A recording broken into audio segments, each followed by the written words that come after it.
এখানে আমি নিরামিষ সোয়াবিনের তরকারি বানানোর জন্য আমি এখানে সোয়াবিন নিয়েছি। সোয়াবিনটাকে ঠান্ডা জলে কিছুক্ষণ ভিজিয়ে তুলে নিয়েছি।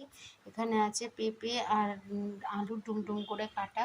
এখানে আছে আদা বাটা, আর ওখানে আছে ধনে গুঁড়ো, জিরে গুঁড়ো, কাশ্মীরি লঙ্কার গুঁড়ো, হলুদ গুঁড়ো আর গুঁড়ো লঙ্কা আর এমনি লঙ্কার গুঁড়ো।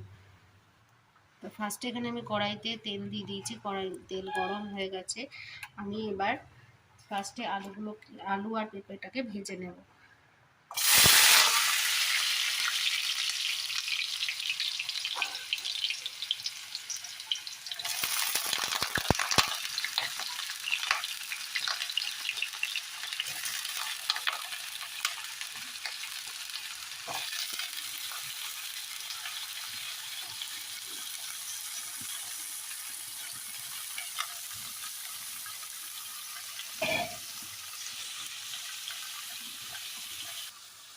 ফার্স্টে দেব হলুদ,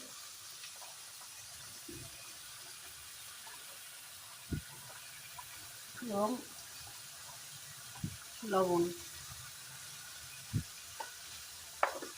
দিয়ে এবার আমি ভালোভাবে আলু আর পেঁপেটা ভেজে নেব।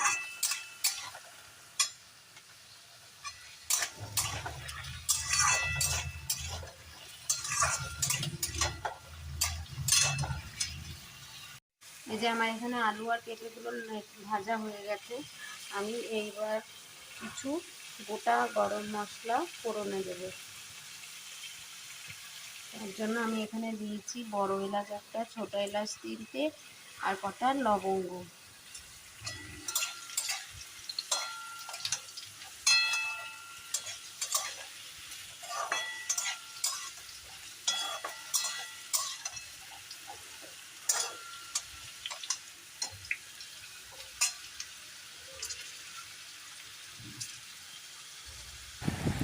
তারপরে আমি এখানে দিয়ে দিলাম কিছুটা পরিমাণ আদা বাটা। আদা বাটাটা দেওয়ার পরে আমি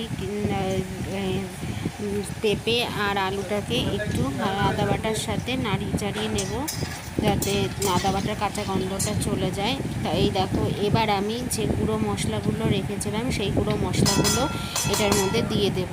আর দেব সামান্য পরিমাণে অল্প একটু জল, যাতে মশলাটা পুড়ে না যায়। দেওয়ার পরে আমি আর নুন, আমার নুন কথাটা বলতে মিস্টেক হয়ে গেছে। যাই হোক, সমস্ত কিছু দেওয়ার পরে আমি একটু হালকাভাবে নাড়িয়ে চাড়িয়ে তারপরে জল অ্যাড করছি, যাতে মশলাটা না পুড়ে যায়। সেই জন্য আমি এখানে জল অ্যাড করলাম। অ্যাড করার পরে আমি এবার ভালোভাবে এটাকে কষিয়ে নেব।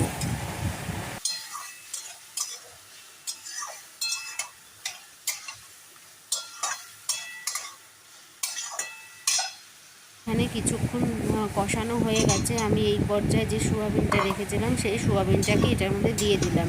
দিয়ে এবার সোয়াবিনটাকে ভালোভাবে মশলার সাথে এবং আলু আর পেঁপের সাথে ভালোভাবে কষিয়ে নিতে হবে। দেখো বন্ধুরা, এখানে আমার ভালোভাবে কষানো হয়ে গেছে সোয়াবিনটার সাথে আলু পেঁপে ভালোভাবে। আর এত সুন্দরভাবে কষিয়েছি, দেখো আলু কি সুন্দর সিদ্ধ হয়ে গেছে এবং পেঁপেও সুন্দর সিদ্ধ হয়ে এসছে। তা এই পর্যায়ে আমি এখানে আর একটা জিনিস অ্যাড করব, আর দিলাম একটু সামান্য পরিমাণে চিনি। হ্যাঁ, চিনিটা দিলে যা স্বাদটা খোলে সেই জন্য। আর দিয়ে দিলাম 1 ছোটো চামচের 1 চামচ গুঁড়ো গরম মশলা দিয়ে এবার এটাকেও ভালোভাবে মিক্সড করে নেব, যাতে চিনিটা ভালোভাবে এটার সাথে গলে যায় এবং ভালোভাবে মিশে যায়। দেওয়ার পরে আমি এখানে আবার একটু পরিমাণ জল অ্যাড করে আর একটু কষিয়ে নেব সোয়াবিনটা, যাতে সোয়াবিন আলু পেঁপে খুব ভালোভাবে মশলা ঢুকে যায়। সেই জন্য আমি অল্প একটুখানি জল দিয়ে এটাকে কষিয়ে নেব। তো চলো আমি কষিয়ে নিই। তো তারপরে দেখো বন্ধুরা, এখানে আমার সম্পূর্ণ কষানো হয়ে গেছে। আমি এই পর্যায়ে এখানে জল অ্যাড করে দেব।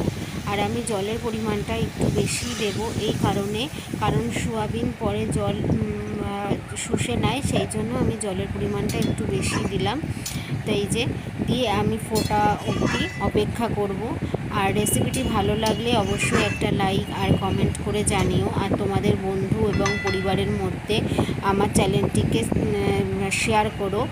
তো যাই হোক, এই দেখো আমার এখানে হয়ে এসছে সোয়াবিন। এই পর্যায়ে আমি আরেকটু গরম মশলা দিয়ে দিলাম। আর আমার কাছে যেহেতু ঘি নেই, তাই আমি সামান্য একটুখানি বাটার এতে অ্যাড করলাম। বাটারটা অ্যাড করলাম যাতে স্বাদটা একটু ভালো খোলে। তাই যে আমার সম্পূর্ণ সোয়াবিন রান্না কমপ্লিট। আমি এবার নামিয়ে নেব। তো এই যে আমি এখানে নামিয়ে নিয়েছি। তোমরা এভাবে একবার বাড়িতে ট্রাই করো এবং কমেন্টে জানিও কেমন হয়েছে খেতে। আর আমার চ্যানেলে যারা নতুন বন্ধু রয়েছে, তারা চ্যানেলটিকে সাবস্ক্রাইব করতে ভুলো না।